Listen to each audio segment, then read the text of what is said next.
All right, let's jump right in. Today we're talking about something that's really at the core of modern education. How do we build classrooms where every single student doesn't just show up, but actually thrives? We're digging into the foundations of inclusive education. So, to get us started, just picture a teacher in a classroom. In that room, you've got one student who's struggling to read, another who can't seem to focus, and a third who's already way ahead of everyone in math. Now, if that teacher uses the exact same lesson plan for all of them, what happens? Well, it's kind of obvious, right? Some kids get left behind, others get bored out of their minds, and some just feel like they don't belong at all. And that is the exact problem we're trying to solve. So that brings us to our first section, the classroom of today.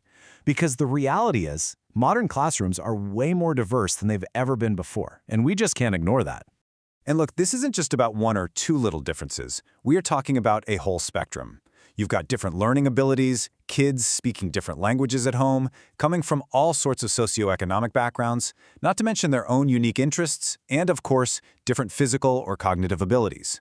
In today's world, this kind of diversity isn't the exception, it is absolutely the norm.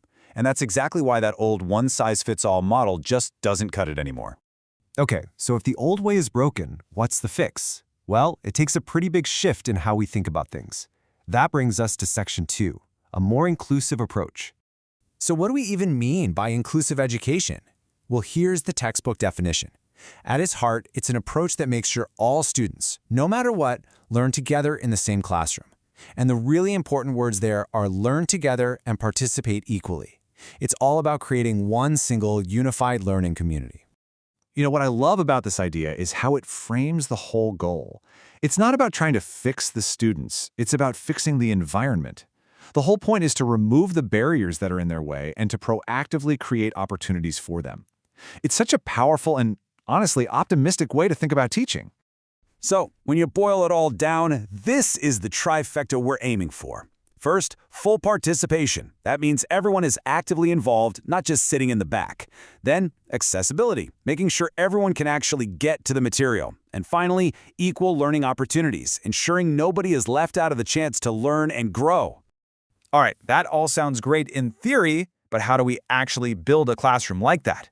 Well, it all rests on a solid foundation of 4 core principles. Let's break them down.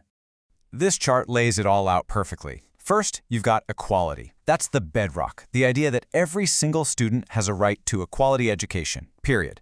That leads directly to participation, which means we expect and encourage every student to be an active part of what's going on. Then there's respect for diversity, and this is that huge mindset shift, seeing differences as strengths, not problems. And finally, adaptation is where the rubber meets the road. It's about being flexible enough in our teaching to actually meet all those different needs.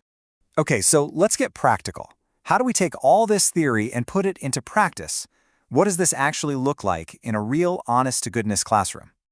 Man, this slide really nails the before and after. The old way often meant separating kids by ability, and differences were seen as problems you had to manage. But the inclusive approach, it flips that script completely. It brings everyone together, it adapts the teaching to fit the students, and, this is so important, it sees those very differences as opportunities for everyone to learn something new. So what are some of these adaptations? Here are 5 pretty simple changes that can have a huge impact. Things like using a mix of teaching styles, providing visual and hands-on materials, getting students to actually work together, allowing for more flexibility in activities, and of course, supporting kids who learn at different speeds. See? These aren't massive, impossible changes. They're small, practical steps that can make a world of difference.